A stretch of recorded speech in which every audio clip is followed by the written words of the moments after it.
welcome. I'm Asima Kataoka and you are watching NewsX World. Let's take a look at some of the top stories.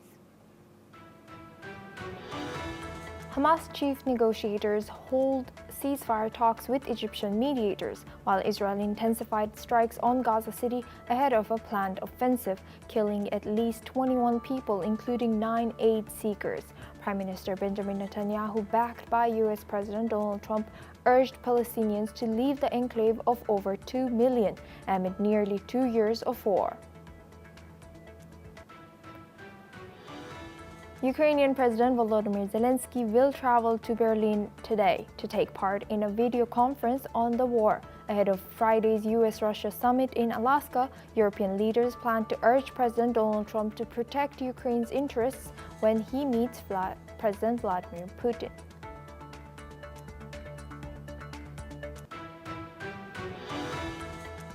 Ukraine's defense intelligence says its drones working with other defense forces hit the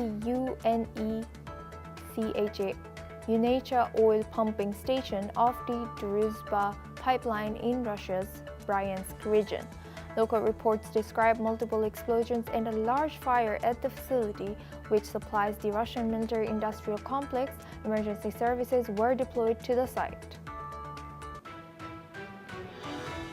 Small groups of Russian soldiers advanced near Dobropilya in one of the biggest incursions this year. Part of Moscow's drive to seize all of Donetsk region, Ukraine dispatches reserve forces, describing heavy fighting ahead of the Alaskan summit. Myanmar military chief and acting president Min Aung Hlaing has ordered tighter security for politicians and voters ahead of December-January elections. Amid rising attacks on civil servants, the West has dismissed the vote as a sham, while the junta pushes forward despite ongoing conflict. UN Secretary General Antonio Guterres says he has credible information of patterns of sexual violence by Israeli forces. His report also lists Hamas as credibly suspected of rape or sexual violence allegations. The group rejects Israel dismisses the UN's concerns as baseless accusations. A volunteer firefighter has died from severe burns and several others have been reportedly hospitalized as wildfires rage on with strong winds and a heat wave across Spain. More than 5,000 people were evacuated in Castile and Leon, with authorities warning of extreme wildfire risk and suspecting arson in several cases. Elon Musk has accused Apple of unfairly favoring OpenAI's ChatGPT on the App Store and threatened legal actions, sparking a public clash with OpenAI CEO Sam Altman. This dispute marks the latest escalation in Musk's criticism of OpenAI and its close ties with Apple. Ukraine's military says its drone struck Russia's largest oil pumping station in the Bryansk region. Just 40 kilometers from the border, the attack on Druzhba pipeline hub sparked a massive fire and disrupted fuel supplies to Russia's military industry. Local reports say explosions were followed by a large blaze with emergency crews on site. Meanwhile, Russia's foreign ministry says Foreign Minister Sergei Lavrov will meet Indian Foreign Minister S. Jaishankar in Moscow on August 21st. The talks will cover key bilateral issues and cooperation in international forums as both sides continue to deepen diplomatic as well as defense ties. Now for this discussion, we are joined by Ross Feingold. He's a political analyst, joins us live from Taiwan. Thank you, Ross, for joining us today. Good to see you. Now, what's your reaction about the recent Ukrainian drone strike as well as Russia's Druzhba pipeline hub in terms of its impact on Russian military capabilities and the overall war strategy? We have to be realistic. This is not the first time Ukraine has struck such facilities inside of Russia, and it really changes nothing on the ground. It's not like Russia's troops are going to withdraw from territory they occupy in eastern Ukraine as a result of this attack. Again, there's been many such attacks, and it's embarrassing for Russia. It shows shortcomings in Russia's air defense capability. It's embarrassing for the Russian military as well as the Russian government. It makes Russian civilians aware that they are at risk from Ukrainian attack within Russia. But again, it doesn't change the facts on the ground, on the front where the fighting is, or the territory that Russia currently occupies and is expanding. Again, they're not expanding significantly, but Russia is making incremental gains in recent weeks and months with regard to the amount of territory in eastern Ukraine that it controls. So frankly, the timing of this attack indicates that the Ukrainian civilian and military leadership felt that it was important to send this kind of message and demonstrate that Ukraine has this capability in advance of the meeting between President Trump and Putin. I'm going to guess that President Trump won't be happy about this. President Trump probably thinks that Ukraine should wait for the results of Friday's meeting. So maybe in the coming hours, President Trump would even criticize Ukraine about this on social media. We'll see what happens in the morning, United States time. And what do you think, what implications might the upcoming meeting between Sergei Lavrov and Indian Foreign Minister S. Jaishankar have on the geopolitical dynamics between India and Russia? That's a really interesting question because, as I'm sure the audience knows, India prides itself on an independent foreign policy, and they've maintained their relationship with Russia, which is a long relationship going back to the former Soviet Union era.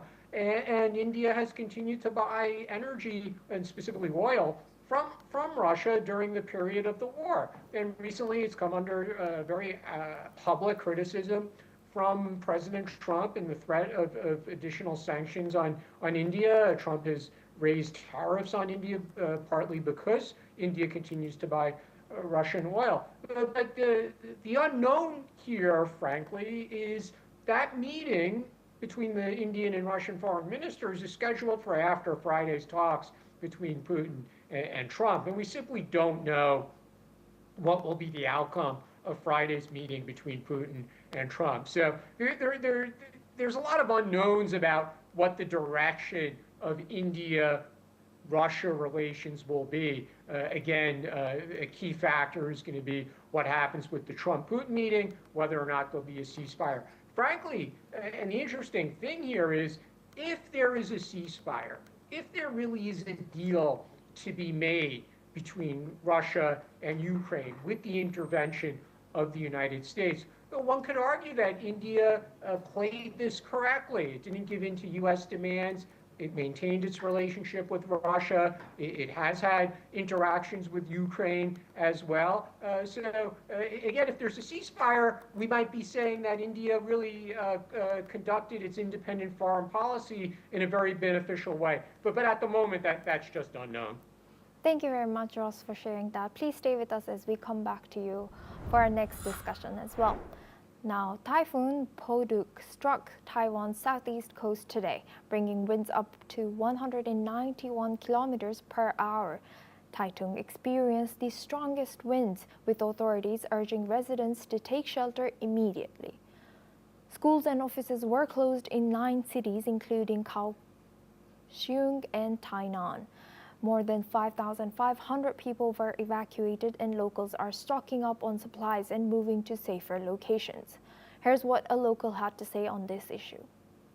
我们在加固船左右舷的这个船缆，然后把我们遮阳棚跟帆全部都收掉，那剩下就是检查船上排水跟其他一些设备有没有紧固。那我们目前像这艘船就是这也是我们从法国进口的一艘船，那船的状况都还不错啦。那在这种台风天，我们有信心可以应对。 All domestic flights were cancelled, affecting 252 flights, while 129 international flights were suspended, mainly from Kaohsiung and Taoyuan airports. After hitting the southeast, Podul is expected to reach Taiwan's western coast later this week, and then China's Fujian province. Southern areas could receive up to 600 millimeters of rain, raising risks of landslides and flooding.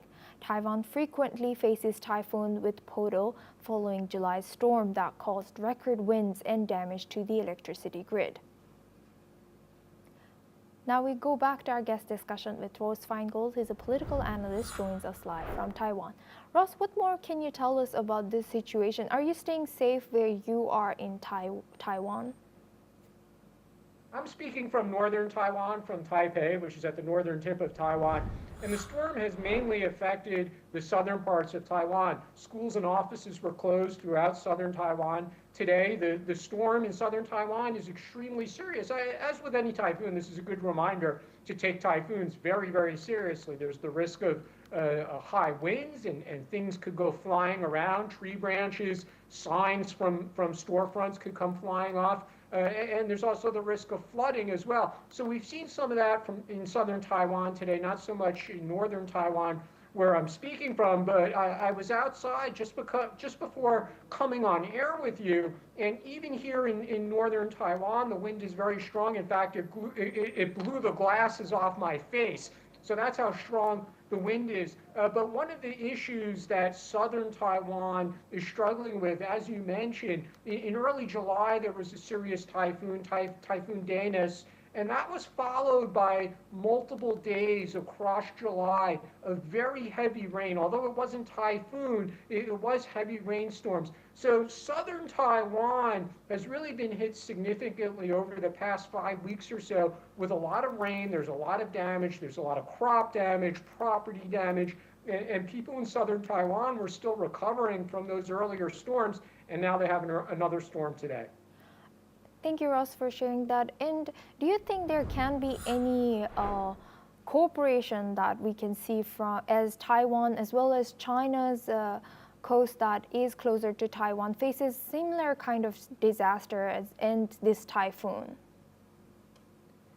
Typically, when there's a bad storm in either location in Taiwan, and typically the typhoons that hit Taiwan often move on to hit the Chinese coast, the two sides will exchange messages. We'll see state media or politicians from either side. They'll say at press conferences or post on social media expressions of concern about damage, property damage, or the loss of life on the other side. But at the moment, because of the poor state of relations between the two sides, there's simply no substantive cooperation of any kind. And thank you very much, Ross Feingold, for always joining us and sharing your insight all the way from Taiwan. Now we move on to our next news. Israel's military has approved the framework for a new offensive in the Gaza Strip, days after the Security Cabinet called for the seizure of Gaza City. Chief of Staff Lieutenant General Eyal Zamir signed off on the operational plan, but Prime Minister Netanyahu has not provided a timetable for troops to enter the city. Gaza Civil Defense reports intensified airstrikes on residential neighborhoods, including Zaytun and Sabra, hitting homes and high-rise buildings. Hamas says a senior delegation is in Cairo for preliminary talks on a temporary truce amid warnings of widespread famine and humanitarian crisis. The announcement comes amid rising tensions and concerns about civilian casualties in the region. Now for this discussion, we are joined by Professor Gilad Hirschberger. He's a political and psychologist at Richmond University, Israel. Thank you, Professor, for joining us today. Good to see you. Now, thank you. Thank you. Now, what are the broader geopolitical implications of Israel's approved framework for new offensive in Gaza, particularly with no clear timeline for this execution? I think the important point here to understand is exactly that there's no clear timeline and that things have been moving relatively slowly. So a few days have passed since the cabinet decided on the new offensive on Gaza City. At that time, there were disagreements between the Prime Minister and the Chief of Staff Zamir over the assault. And eventually now the IDF announced that it has its plan ready. But everything seems to be moving relatively slowly. On the ground, there have been some bombings, but nothing of the scale that would suggest a full assault on Gaza City. And in the meantime, we are hearing that in Cairo, there are some signs of perhaps renewed negotiations. And what that brings me to conclude is that what Netanyahu is probably trying to do is he's trying to leverage, to use leverage and to pressure Hamas to come back to the negotiating table. And I hope and think, all signs point to Netanyahu not really wanting to fully capture the city of Gaza with all of the prices that entails. And Professor, also this morning we saw the news that Prime Minister Netanyahu asked or announced that civilians should move to safer zones. Is there any safer zone left? Is he indicating to moving out of the Gaza Strip, or where is he indicating to it when he says move away from Gaza? That's a good question. The general plan behind this new initiative is a plan that was suggested over a year ago by a former general named Gira Island.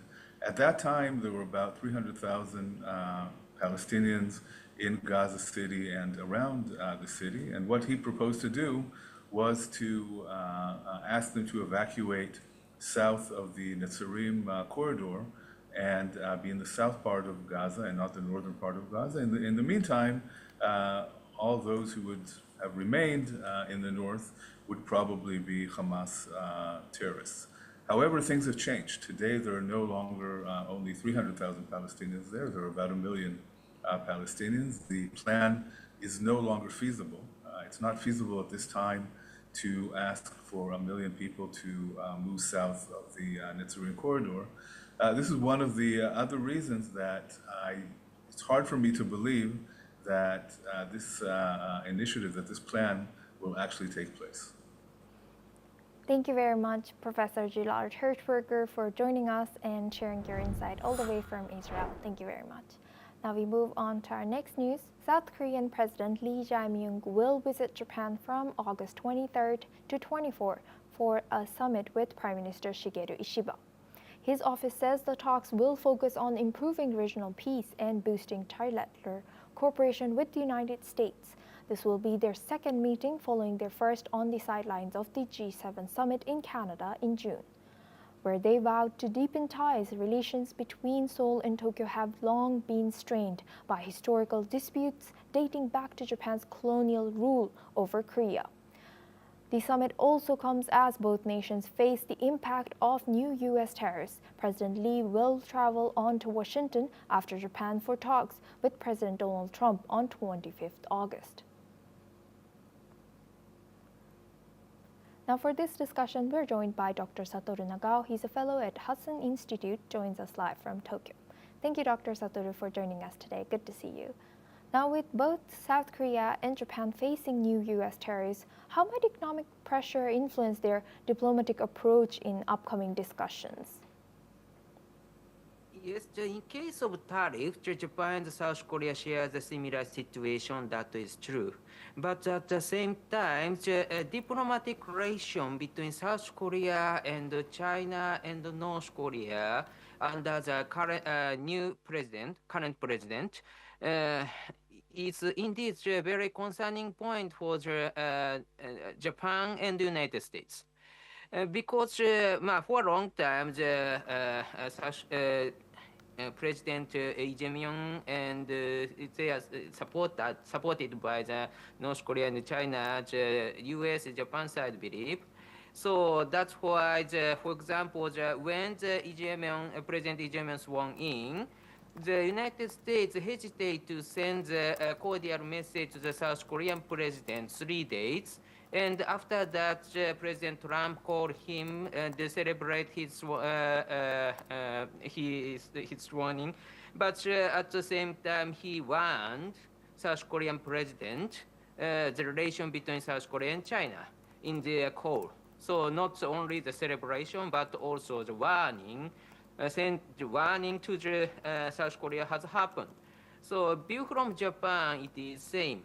So that's why this meeting between South Korea and Japan could happen more earlier, but still, but Japan side is worrying the attitude of the president of the South Korea, and so this time this is meaningful because this is first time. But at the same time, still Japan side is worrying the attitude of the South Korean president. And in the past, he was quite anti-Japan stance, so that's why this meeting could be the meaningful, but at the same time, still, without Japan and South Korea doubt each other. Yes, given this historical tensions between these two countries, could these trade challenges provide an opportunity for deeper trilateral cooperation between South Korea, Japan, as well as the U.S.? This visit should be the chance to cooperate, especially how to deal with North Korea, how to deal with China, how to deal with Russia. These three countries cooperate each other, so that's why it is important. But at the same time, indeed, still Japan worry about South Korea and the US worry about South Korea. So we are watching the new move of the President Jae-myung of the South Korea. So that's why the meeting is, so one by one, it will create trust between these three countries. That's why this visit will be meaningful. Thank you very much, Dr. Satoru Nagao, for always joining us and sharing your insight all the way from Tokyo. Now we move on to our next news. On Tuesday, the Congolese Army accused the Rwanda-backed M23 militia of launching multiple attacks on its positions in the east, where days of clashes have put a U.S.-brokered ceasefire deal at risk.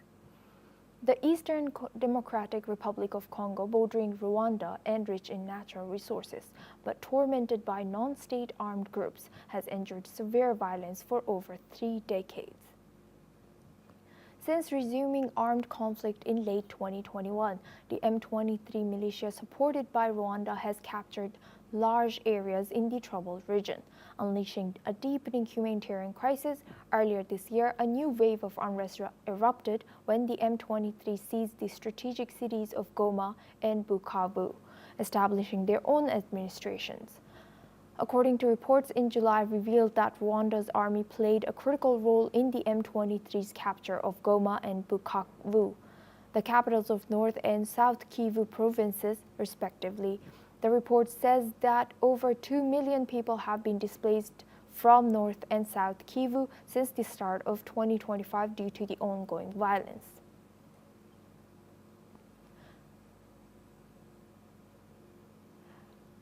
So for this discussion, we're joined by Thomas Porges. He's an anchor and correspondent at NewsX World. Thomas, what more can you tell us about this situation with DRC and Rwanda? Well, yes, Asuma, as you said previously, one of Donald Trump's ceasefires is very much under threat. Fragile, we would call it. Around South Kivu, there are reports of resumed fighting, which both sides accuse each other of resuming conflict in the region around South Kivu.